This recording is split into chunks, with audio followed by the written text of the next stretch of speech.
everybody. Hey, how's it going? Come on in, get settled, get comfortable, pour yourself another cup of coffee, grab some more water. It's 5 o'clock somewhere, so maybe you're even gonna pour a little glass of wine to show that like the work is done for the day. We're gonna close down those Zoom meetings, wrap things up, and say, hey, you know what, guys? I gotta go. I gotta go. I have a meeting with myself. That's what this is about. I'm Kristen, and this is now a new segment, a new offering that we have here from New Minds Enrichment, and we're calling it Live, Love, Parent, and Lead. And formerly, this was the Parent Power Hour. And as we went over through those 35 episodes or so, if you were with us during those, you probably also noticed some changes in the content as well as the interaction and what people needed and the way that people were commenting and what they were looking for. And so that's why we have this new time here today. It's still me. I'm Kristen. I'm part of the New Minds Enrichment Leadership Team. I do all kinds of stuff. I do project management, I do marketing, I do teacher training and development, and most importantly, I show up here for you guys.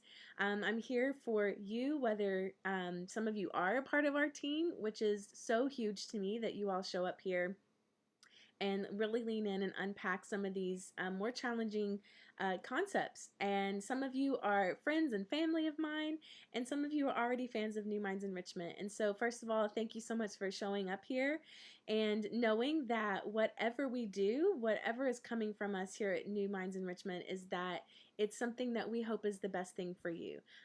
We want to serve you. We want to listen to your needs. We want to hear all of the things that are going on with you. And so if you're just tuning in, that's what we're talking about today. If you're just tuning in, we're talking about how ways that we are wrestling with disappointment. Maybe you've even experienced some disappointment the past, I don't know, 8 weeks. Anybody? No? Nobody? No thumbs up on that? No likes on that? No hearts? Don't put a frowny face, because then that makes it look like you don't like what I'm saying. But yeah, I'd love to hear from you all. Send me a thumbs up or a heart if you're someone that's experienced some kind of disappointment in the past 8 weeks since this pandemic has started. Maybe it's even frustration. Have you been frustrated? No? Nobody? Come on. Have you been having these expectations about how life was going to go and now they're not there anymore? No? Okay, you guys are good? You're good? You're like, oh no, everything's going exactly as I thought it was going to go. Yeah. No, I'm good because I can get everything I need when I need it. Life's normal for me. Really? Okay, all right. So maybe if that is you, maybe you want to go ahead and go drink your wine and kick back and watch some Netflix or something like that on your own.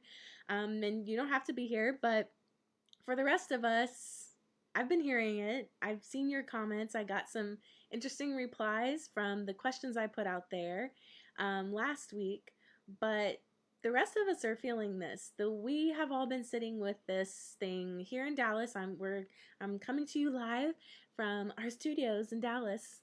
Yeah, this is not a studio.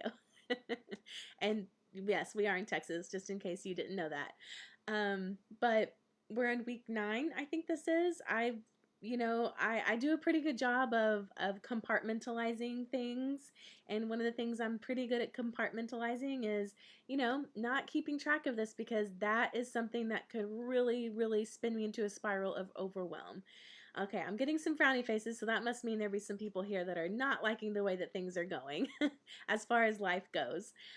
They are dealing with disappointment, right? And we are all in that. We are all in some level, our reality, our expectations, our habits of normal are something that have had to shift. We've had to change. We've had to pivot, right? It'll help me out if you're agreeing with this. If I can get some thumbs up or some hearts, maybe just hearts for that you would send a heart to someone else to know that, you know what, we're in this together. And I'm gonna tap that heart for you right now, because I know that if it would save me and really pivot for me if I knew that somebody else was in this zone together. And I am speaking for myself, and I'm also speaking for some of you out here. None of us are alone. We've all been touched by what we're experiencing. And what I'm hoping to do today is to unpack, how do we deal with this disappointment? And that's what some of those thumbs up and those hearts are going to help us see, that when people chime in here, is that thumbs up. Yeah, I've also been experiencing disappointment. We don't like it, but we're not actually saying thumbs up to it, but we're shooting a thumbs up to somebody else in our life here, to let them know that, hey, I'm also there too. I'm with you. We're in this together. Because what happens with frustration, or what happens with disappointment actually, is that it leads us into frustration, right? We start to get really frustrated. We're like, when is this all going to be over? I'm so done with this. How many times have you heard somebody say that? Can I get an amen? I mean, if I had $1, I was going to say a penny, but I'm going to bump it up a little bit. If I had $1, because, economic crisis, if I had $1 for every time I heard someone say, I'm over this, I would be like so rich. I would be able to survive this economic crisis. There's so many of us that are just, how many conversations have you had with people, or that you found yourself being like, God, I'm out of toilet paper again, or I don't want to have to put on this crazy mask just to go into Target. Oh, I'm so over this. That's frustration, right? And it's really easy, you guys. I mean, I catch myself. I know you do too sometimes as well, that you catch yourself and you're like, I'm constantly feeling this. I'm feeling stuck. I'm feeling helpless and powerless.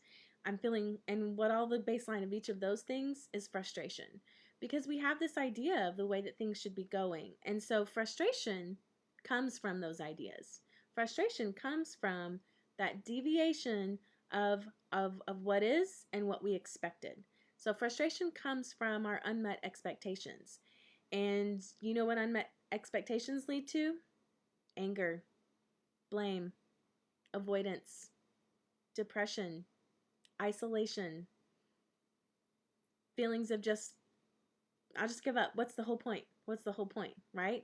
And maybe for some of you, you haven't gone that far, but it's possible. There's a potential there.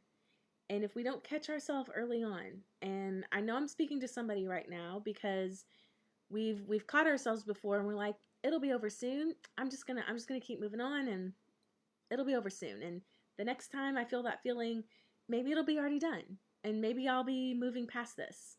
And the thing is that hard things don't come at us and we just stick in hard things and we stay in that zone of it being hard, unless we choose to.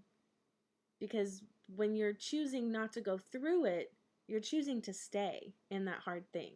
You're choosing to stay in that feeling of frustration. And that's not the kind of life that I want for you. That's not the kind of life that is going to serve the people around you. It's not the kind of life that's going to help you to better lead, love, and parent the people that are in your life. So what do? We get to that hard thing. We get to this hard thing, and there are levels of hard things for certain. I know for certain that you are experiencing daily challenges of hard things. And also I know that you're experiencing this big hard thing of managing, we don't know what's next, of managing having zero expectations because we actually don't know where to go next. And so what I am here to encourage you to do, instead of staying stuck in this zone of this is hard, because then you're just bouncing back and forth between this is hard and I could be going through it. And you're just staying in that this is hard zone. And when you're doing that, you're choosing it. And so what I'm encouraging you to do today is to choose to go through it. Yes, it's hard. And while you're going through it, it's going to continue to be hard. And then when you're through it, you're going to have another hard thing that's going to come at you at life, because that's life, that's living. Hard things come at us. And so what's going to happen when the next hard thing comes? You're going to have all of this experience of having gone through each of those steps or each of the pieces of that hard thing to navigate it, to know what it was like all the way through there. And you come out of it and that hard thing's over, or you've moved through that hard thing. And then that next hard thing is like tap, tap, tap on the back of your shoulder, like, hello, here's something else that's hard for you. And then you have the chance to say, oh, well, I already went through that, so I can make it through this. Or I learned a lot of things when I went through that. So I wonder how I can apply those things I learned to this new hard thing. Or, you know what? I made it through it. It was barely. I was scraping by my fingernails, hanging on to every little last bit of change that I had in my pocket to pay that next bill. I was scraping onto it, but I paid it. And here I am, and I've got this next hard thing. So, you know what? I'm going to take what I applied and I'm going to make it there. I'm going to make it happen because I made it through that thing. So now I know I can make it through the next thing. So that's part of what you can do to change your perspective. Honestly, that's what it is. It's a matter of changing your perspective. And that doesn't come naturally to everyone. It 100% doesn't come naturally to me. It is not something that, I've been without a job. I've been in a job that I didn't want to be in because I just had to have health insurance and make a few dollars of change to pay for the things that I had to pay for. I've been in the really, really terrible job where I didn't want to be in it, but it gave me all of the support financially that I thought and security that I needed. So I've been through those hard things. That terrible job that paid me well, but on the other side of it, there were all these other hard things that I had to learn how to navigate. So because I've been through those things, I've been able to puzzle together a new perspective. I was able to take resilience from that hard thing, and I was able to take grit from that hard thing, and I was able to reverse my negative self-talk, and I was able to take self-trust from that hard thing.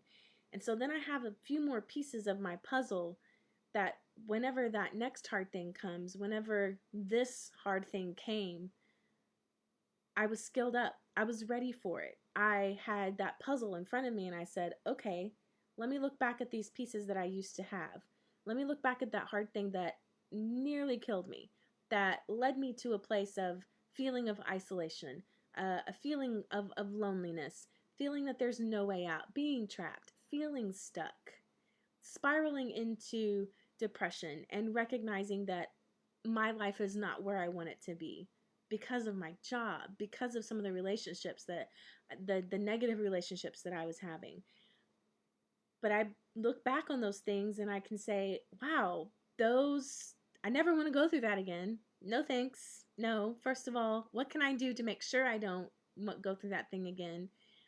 And some of us are responding to the challenges that are in our world experience right now. But what we can also do is affect those experiences, to affect the change. Instead of us changing and pivoting further away from who we know who we are, we instead take that change and we say, here's how I'm going to make this change for me. Here's how I'm going to make this hard thing for me. Here's how I'm going to take this challenge and this thing that I wasn't expecting to happen. How can I have that for me? What pieces can I now add to my puzzle? Because my puzzle isn't complete. Learning how to not resent someone who is just doing their job, and their definition of doing their job is hurting other people around them so they can get further in their career. I took on some resentment there. And so I could have taken that from that negative work environment and job that I had and taken that resentment and added that resentment to my puzzle piece or to my puzzle. But instead, what I had to do was change my perspective and look back at that and say, you know what I learned? I learned how to advocate for myself. I learned how to put self-trust back in the driver's seat of my emotions. I learned those skills. I learned resilience. I learned how to be able to pivot and still maintain my self-trust and still maintain trusting others, which is also a super hard skill to have or a super hard skill to practice, or something challenging to practice when you have unmet expectations. So many times our disappointments come from a lack of self-trust. Or we look at that disappointment and we say, whoa, that did not go the way I wanted to go. Dude, that's my fault. Like, I totally set myself up for that failure. How did I do that? You may not call yourself dude. I don't know. Sometimes I do. It kind of helps me to let myself go a little bit, take myself off down this whatever made up pedestal I put myself on. Instead, to say, you know what? Yes, I recognize I didn't take a look at that puzzle and I didn't see what I needed to see the first time I looked at it. And so that's the reason why I ended up in the place where I am with having unmet expectations. So instead, what I need to do is I need to come back around and say, all right, yes, my bad, my fault. I stepped right back into those negative behaviors, feeling frustrated, feeling stuck. I slipped right back into that at the snap of a finger. And why? What's at the root of that? What sort of things did I forget that I already had addressed? So instead of spiraling into shame, instead of spiraling into self-criticism, think about the places where you did start to lose your self-trust, and then get to the root of that and ask yourself why. And that's not to say to sit there and start blaming yourself, but one strategy that's good for this is called swamping. It's something it's sort of similar to a brain dump, but it's more of an emotional experience. And it's really interesting. The first time I practiced it was guided by someone who's the originator, Mama Gena, I think is her name. She's not for everyone, but go look her up if you're interested. Gena. I definitely was. It's not the kind of self-help and guidance that I'm used to consuming. But go look it up. It's okay. Can't hear me. It keeps coming in and out. I think this connectivity, my internet connectivity, has been something that's really frustrating. So it just keeps coming in and out, and I don't really know what to do about it. So I'll keep going, and I'll go slower so that maybe it'll come back sooner.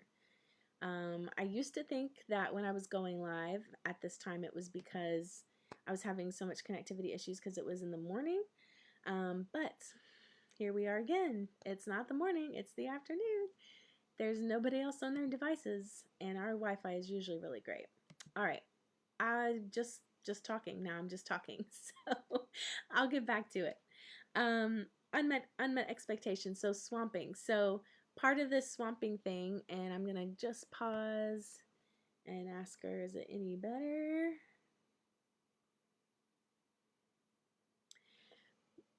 And just have her to give me a thumbs up when she's back on and can hear me again. Okay, good, thanks. So swamping was really interesting for me to witness as it was guided, and here's my rundown of it. You're in your feelings anyways because you're frustrated and you're like, God, I just want this to change. I'm just over it. I'm so over it. I want to be able to do blah, fill in the blank of all the things that you want to be able to do. Or I don't even want, or your perception of the negative things that are happening in this experience that we're having together right now, right? The economic downturn, the all of the illness that's happening. I mean, you name it. I don't even have to go there. You guys have already been there. So here you are, and you're in the middle of it, and you're just so over it. And so you're in your feelings. Stay there. For swamping, stay there. Stay in your feelings. This is a flashback to naming it to tame it. When you get into those feelings, and I'm not saying like in front of your kids, I'm not saying during a Zoom or during a web meeting, I'm not saying then. Choose your time appropriately, but maybe even file it away. If you're starting to feel that resentment and that stuckness and that this is not right. It's not right. I don't want to feel this anymore. I'm frustrated. Write it down. Save it mentally. I don't recommend saving it mentally because then those things start to crowd out your productive thoughts, right? So in a worst case scenario, pack it in here, but immediately, as soon as you can, write it down somewhere. Put it in your phone in a note.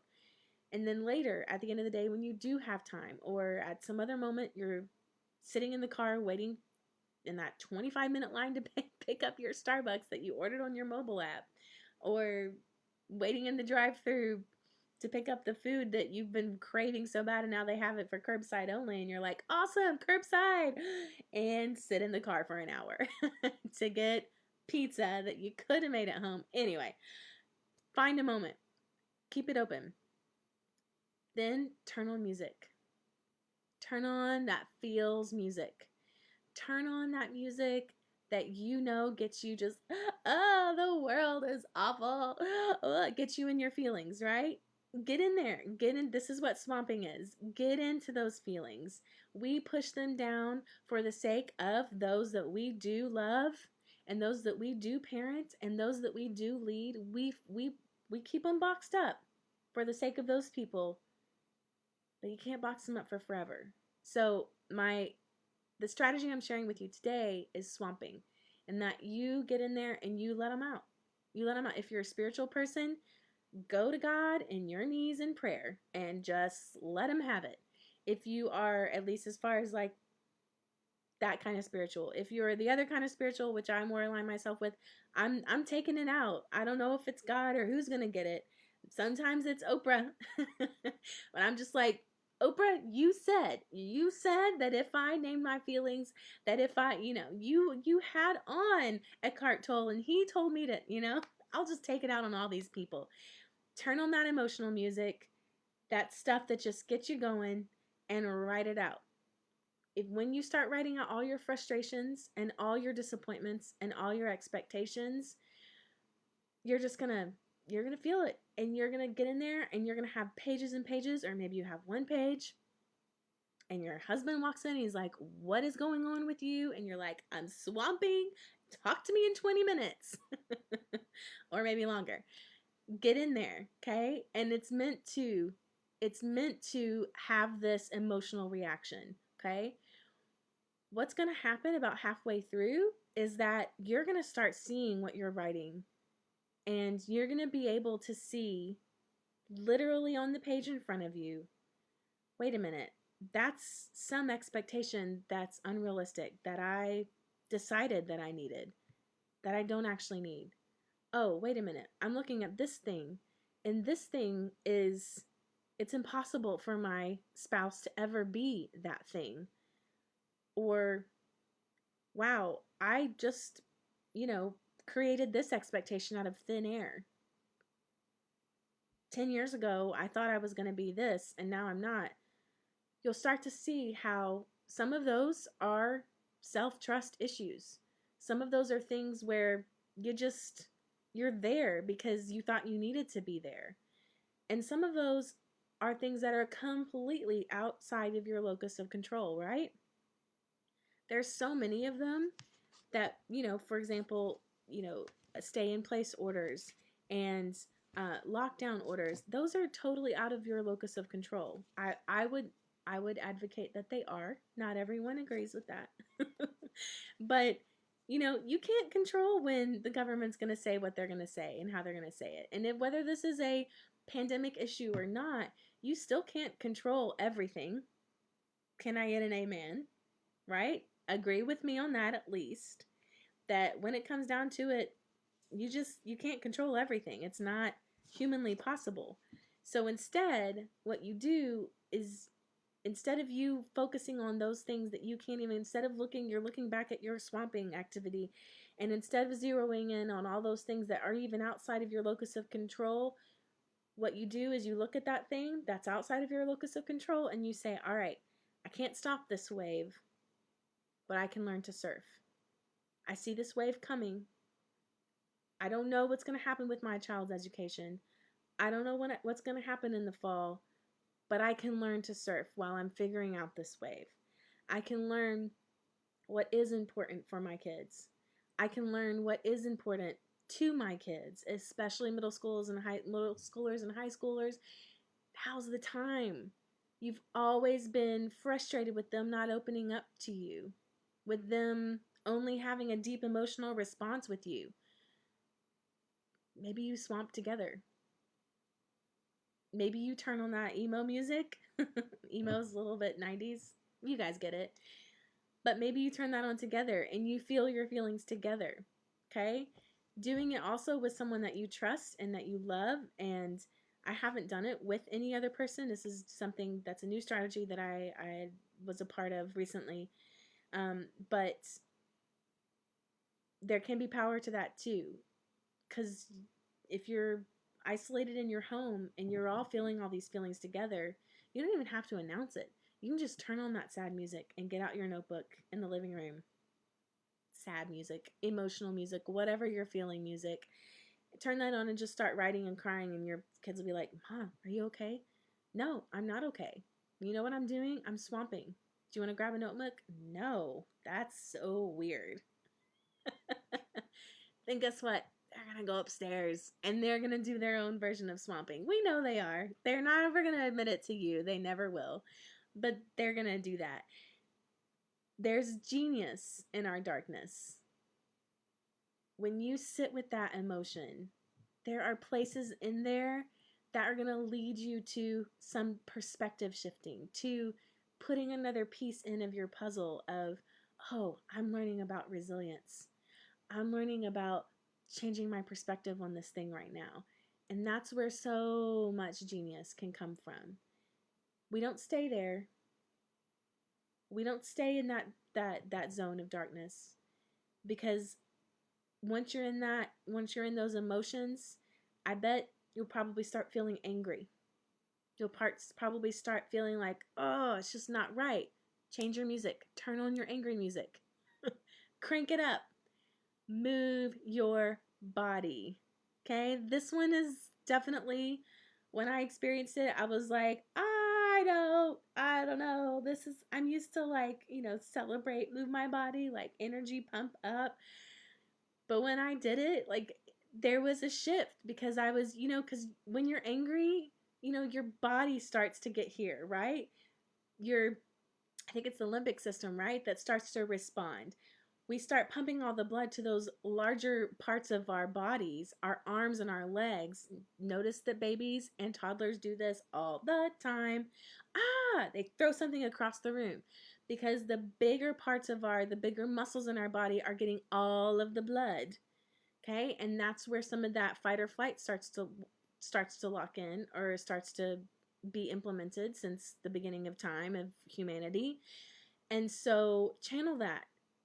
Allow it to happen. Feel those feels. Name those things to tame them. Naming it sometimes is adding a word to it, and naming it is sometimes just experiencing it. Get that body moving, turning on that angry and upset music. And when you sit down from it, then switch to gratitude. You're going to feel like you're schizophrenic. I promise you are. You're going to be like, I don't know, Kristen. I'm angry. I'm sad one minute, then I'm angry with the next minute. And I'm like, happy and grateful for things. How is this? Yes, because what you're doing is you're putting in some lanes to all of these emotions that you are processing. You're not acknowledging them all, but you are processing all of them at all the same time. If you are having any level of disappointment and frustration, there is some version of this that you are processing all of it. You're processing anger and frustration. You're also processing gratitude. It's hidden. It's under there somewhere.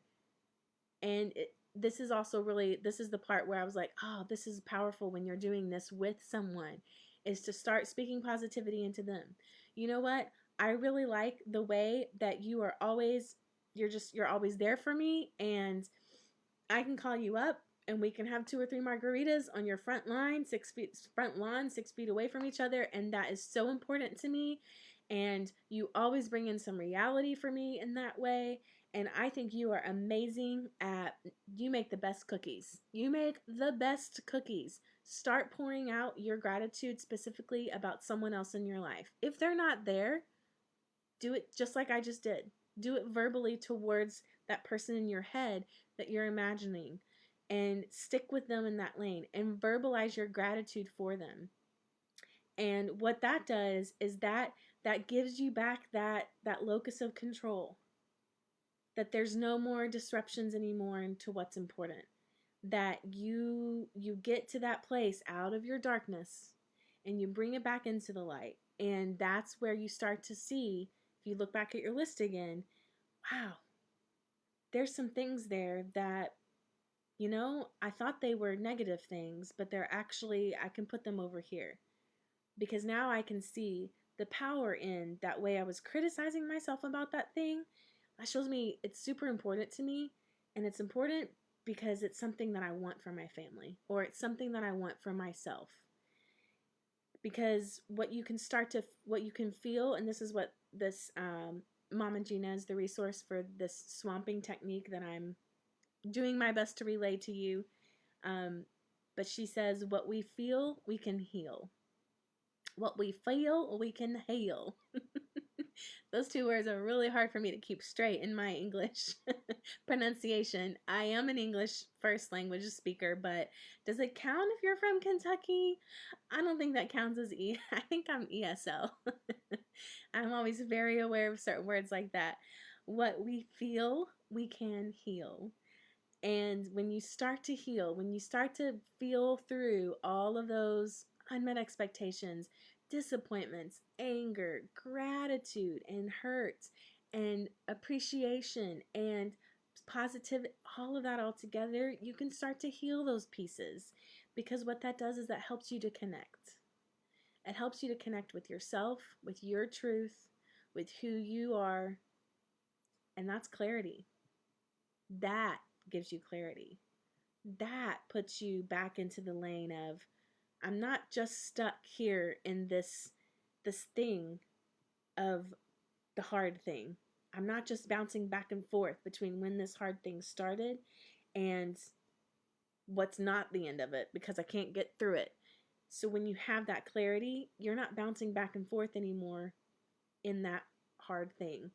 You're moving. You're moving through it because you have clarity on what your goals are, what's important to you, what your truth is, the truth of who you are, the truth that you believe in the people around you.